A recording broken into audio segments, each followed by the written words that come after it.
Des témoignages? Question? Ok.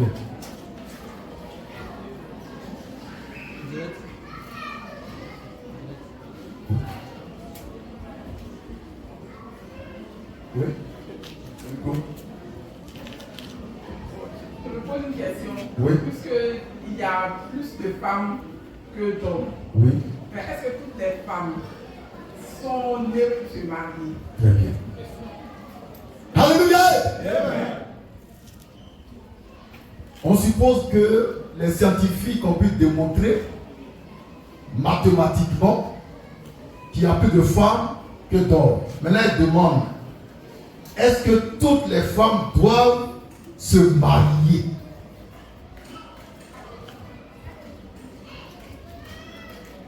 Je réponds à la question par une question. Est-ce que tous les hommes doivent se marier?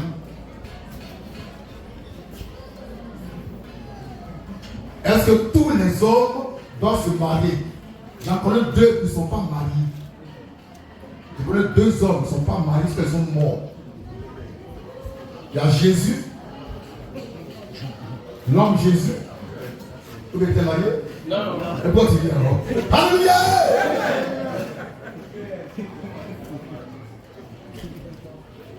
Jésus-Christ homme n'était pas marié. Donc tous les hommes ne peuvent pas se marier. Deuxième homme que moi je connais qui ne s'est pas marié, c'est l'apôtre Paul. Donc si tous les hommes ne peuvent pas se marier, toutes les femmes non plus ne peuvent pas se marier. Donc si une femme est née et ne peut pas se marier, pourquoi tu forces? En forçant, tu as épousé un démon et maintenant on va prier pour la délivrance. Donc toutes les femmes ne sont pas appelées à être mariées, à se marier. Ce n'est pas possible.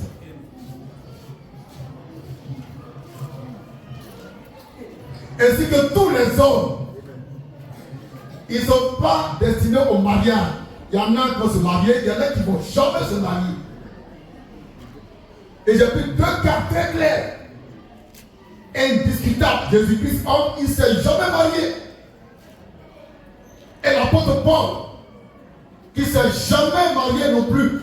Au moins deux. Donc si on fouille là, il y en a qui vont mourir sans être mariés. Question. Enseigne donc dit.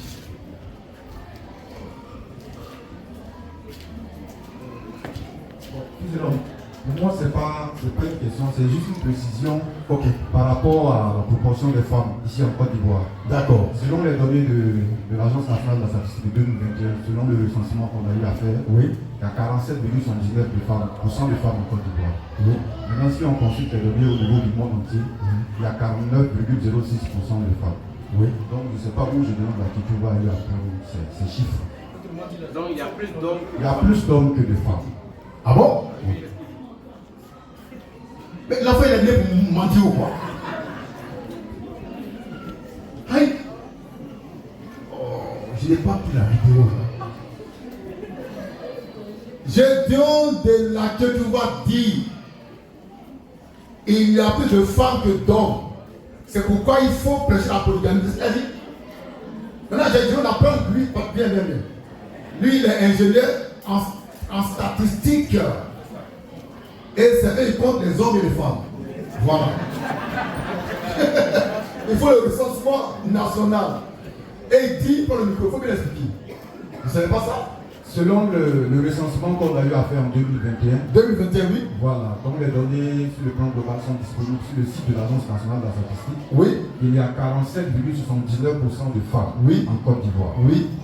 Ça veut dire qu'il y a plus d'hommes que de femmes. Que tu vois vraiment. Non, tu es trop fort. Et quand il dit ça, il y a une chorale qui dit Abba. C'est un mensonge. Bon, écoute, tu vas tirer ce document-là et on va rechercher la vidéo. Voilà. Et puis on va au Carrefour commettre avec ça.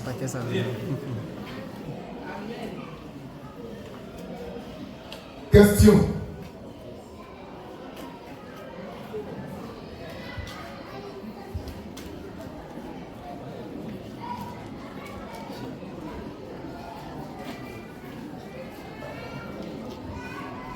Bonjour tout le monde. Bonjour.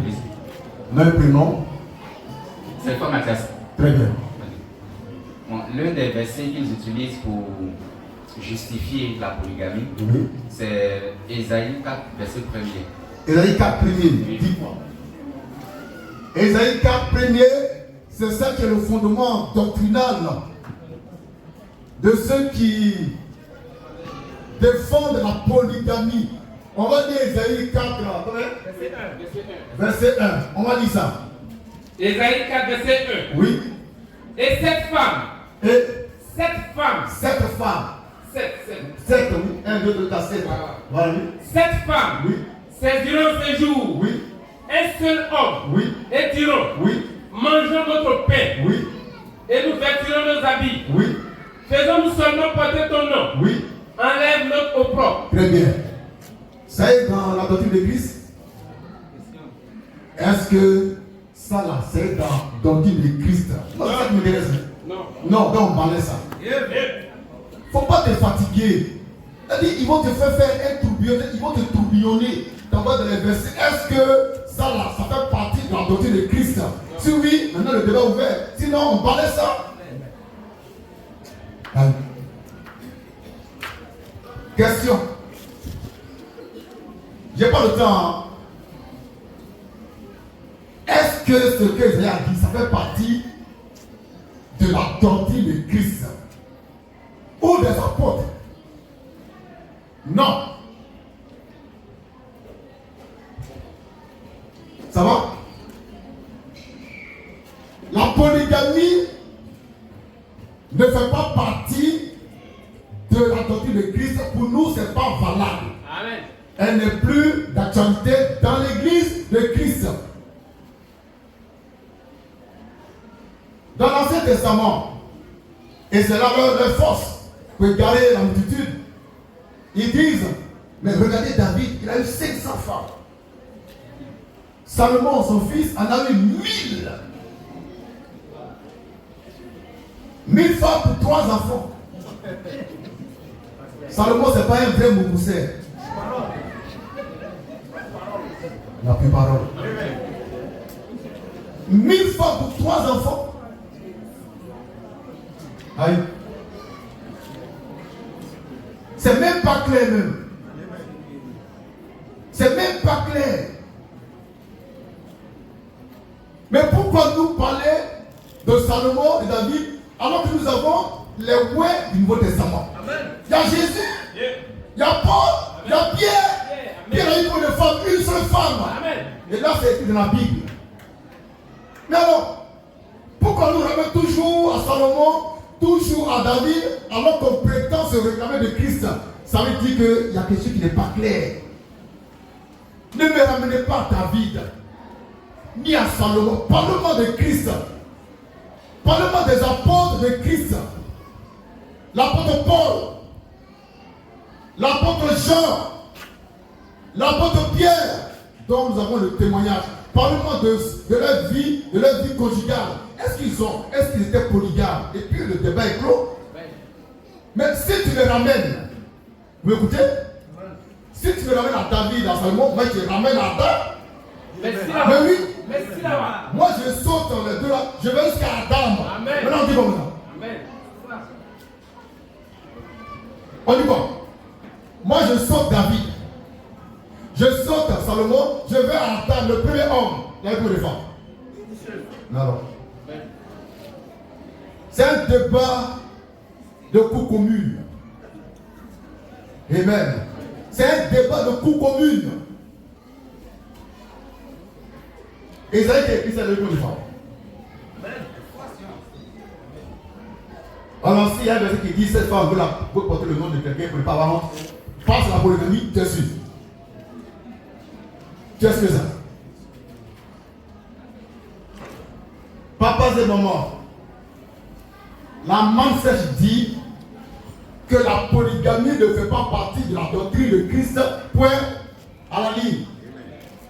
C'est tout. Ils sont tellement malins, ces pseudo-polygames et prédicateurs de l'évangile, que chaque fois on nous ramène à Salomon, à David, qui ne sont même pas de bons exemples en matière conjugale. David, là, il a commis adultère. Donc on peut faire comme lui. Mais oui, c'est votre modèle. Et c'est pourquoi il faut le goûter, moi c'est sûr. Salomon, leur référence, il était idolâtre. Donc on peut être idolâtre comme lui. Pourquoi? C'est votre modèle.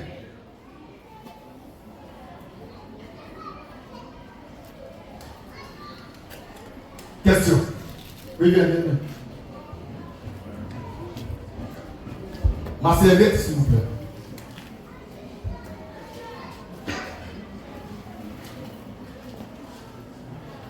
Oui. En fait, moi, ma question est posée à ceux qui défendent la polygamie. Ils sont pas là. Mais vas-y quand même. D'accord. Sinon, il est dit dans 1 Timothée, il croit chapitre 3, où il est dit que si quelqu'un aspire à chair d'évêque, il désigne une excellence. Il faut donc que l'évêque soit marié d'une seule femme. Donc, je vais poser la question. Pourquoi l'apôtre Paul dit qu'il faut que l'évêque soit marié d'une seule femme? Pourquoi? Bon, ils sont pas là. C'est dommage.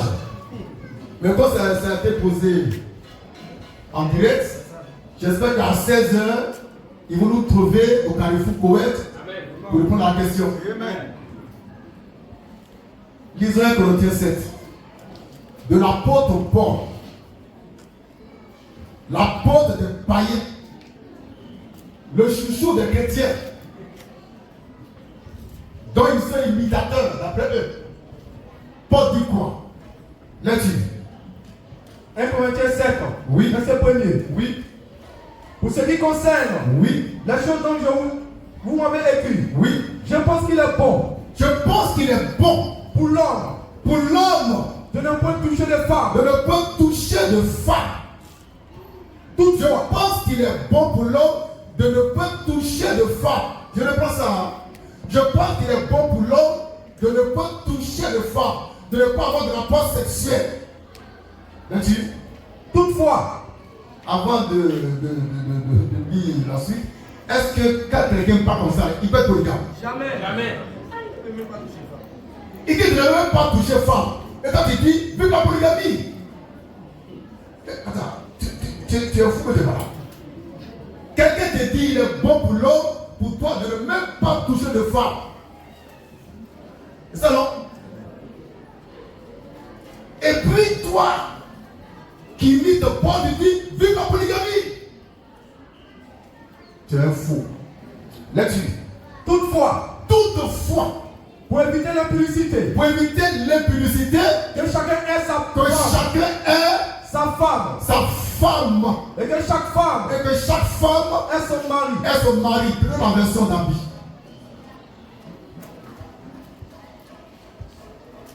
L'apôtre Paul, dont ils sont imitateurs, là que tu vois et s'applique, dit qu'il est bon pour l'homme de ne même pas toucher de femme.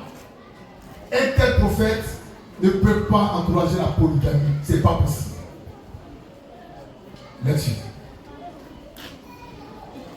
1 Corinthiens 7, Oui, verset 1er et suivant. Oui. Version David. oui, Or, oui, pour ce qui est des choses Oui. au sujet desquelles vous m'avez écrit, oui, il est bon à l'homme. oui, Il est bon à l'homme Oui. de ne pas toucher les femmes. oui, Mais, oui, à cause de la fornication, oui. que chacun ait sa propre femme. Que chacun ait sa propre femme. Le mot propre ici joue le capital dans la phrase. Ça c'est pour ceux qui sont à l'école. Mais ceux qui prêchent la rue là, ils ne sont pas à l'école. Des vauriers qui trouvent travail dans l'église. Ils ont senti la peine. Que chacun ait sa propre femme. Et que chaque femme Et son mari, ait son mari. à elle. À elle. Son mari à elle. Ça veut dire quoi? On ne peut pas partager le mari avec une autre femme. C'est ton mari à toi. Amen.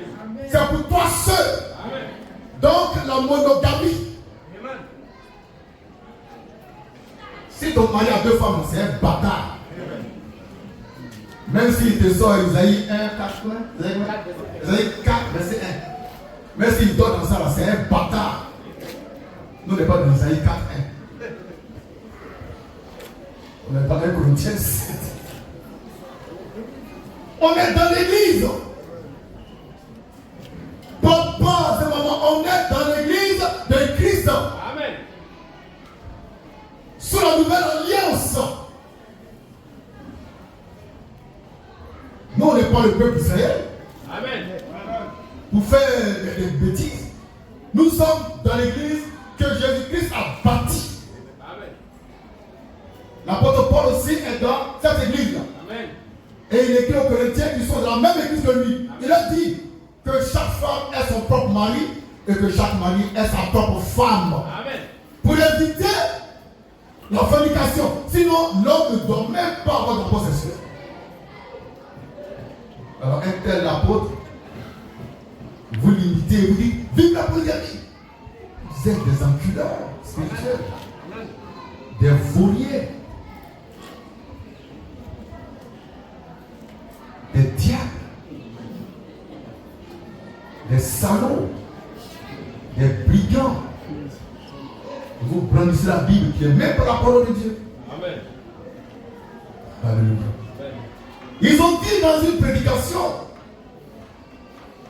que le chrétien ne peut pas entrer en transe. Voici un autre gros mensonge de la fameuse révolution chrétienne, révolution de coupe commune. Le chrétien, le vrai chrétien, doit entrer en transe. Je vais prouver ça le vendredi là.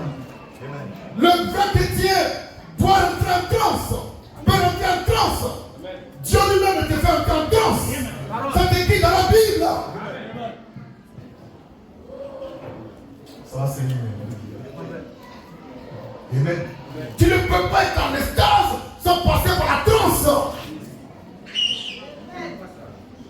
Quelqu'un qui est assis à Biga et puis qui se trouve à Golgotha, il passe par la transe.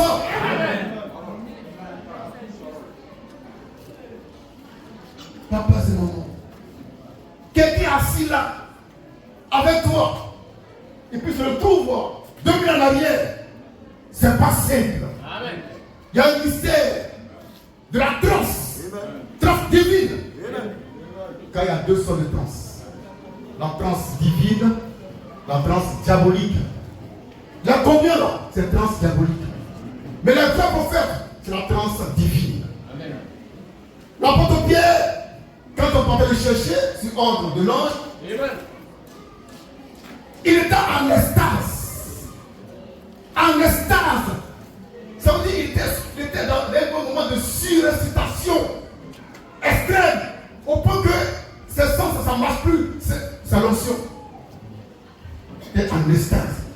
Ceux qui disent que le chrétien ne peut pas entrer en transe, ils n'ont jamais fait d'expérience avec Dieu. Ils ne connaissent pas Dieu. Ils ne connaissent pas Dieu.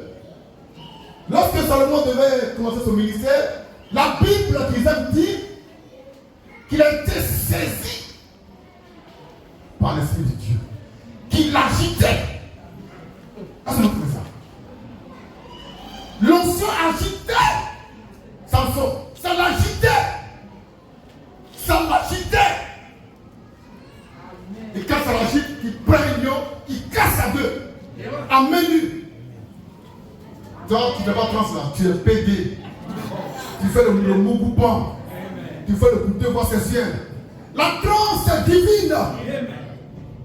La transe est divine. Quand Dieu fait tomber ça sur un roi, tu ne peux pas avoir des visions d'une telle sans passer par la transe. Tu dis ça maintenant.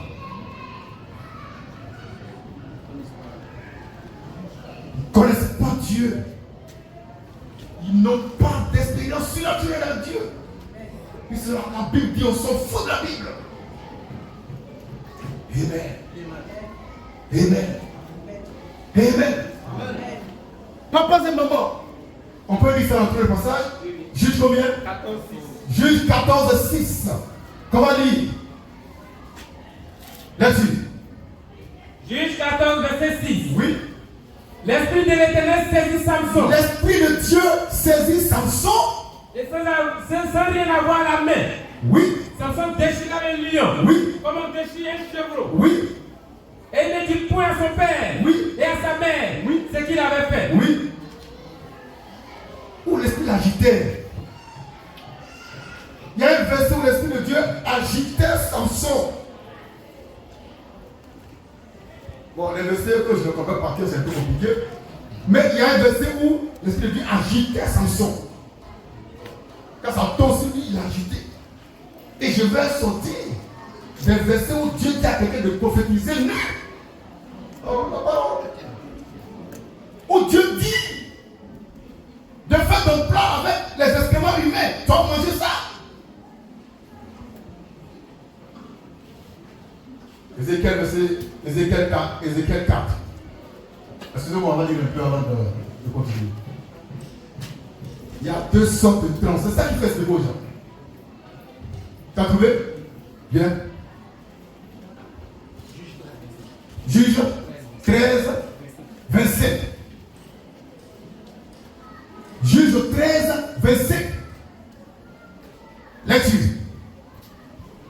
Juge 13, verset 27. Oui.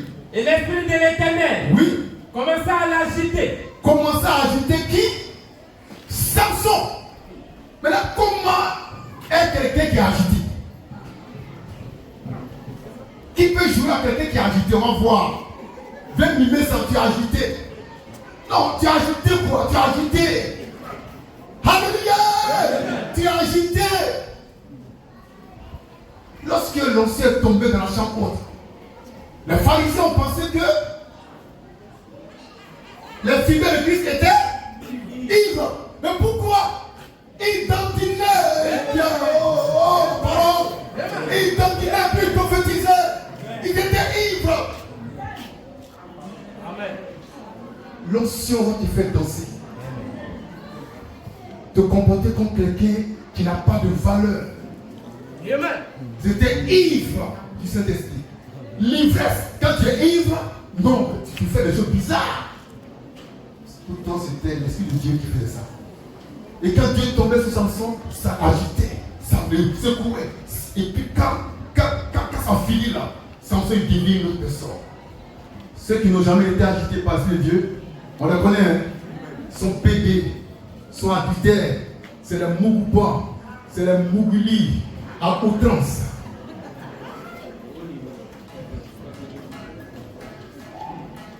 Moi je connais Dieu. Quand Dieu tombait sur la montagne de Sinaï, au temps de David, la terre tremblait. Elle était en transe. Toi tu es qui? Le temps que tu dois être assis tout bonnement. Voilà. Qui est serré. Il n'est pas tombé sur toi. J'ai vu des tontons prendre son. Des hommes. Papa et maman. Question.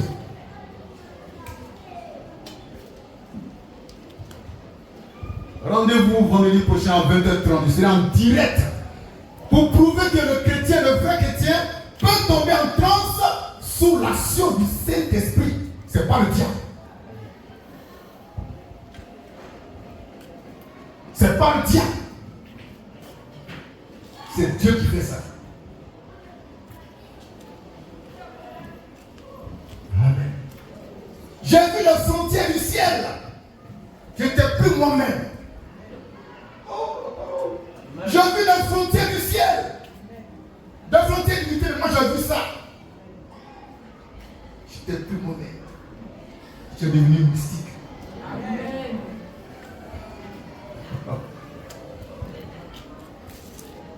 J'ai devenu mystique. J'ai vu les frontières, comment Dieu se déplace, comment les mouvements, j'ai vu tout ça. Je peux expliquer ça parce que j'ai vu. Tu ne connais pas Dieu, on parle, tu parles. Tu es dans verset, on s'en fout de ça. Dieu, est-ce que tu l'as expérimenté? Mais quel est ton témoignage? En 1995, j'étais à ça, quand Dieu m'a transporté à mon temps. Putain, c'est simple quoi. Moi j'ai payé woro. Vous vous amusez là. quand Dieu ravit Jean, vous c'est la blague quoi. C'est-à-dire il est assis là, puis il est ravi, il est assis là, il m'a écrit Dieu l'a ravi. Oh, il n'y a rien, quand tu es sûr. Tu vas fuir pour laisser dans la chambre. Mais pourtant c'est le diable. Mais tu ne peux pas entrer au ciel dans ton corps là, si quelque chose ne se passe pas. Mais non, vous aussi. Soyez sérieux. Jésus même entré en France. Question.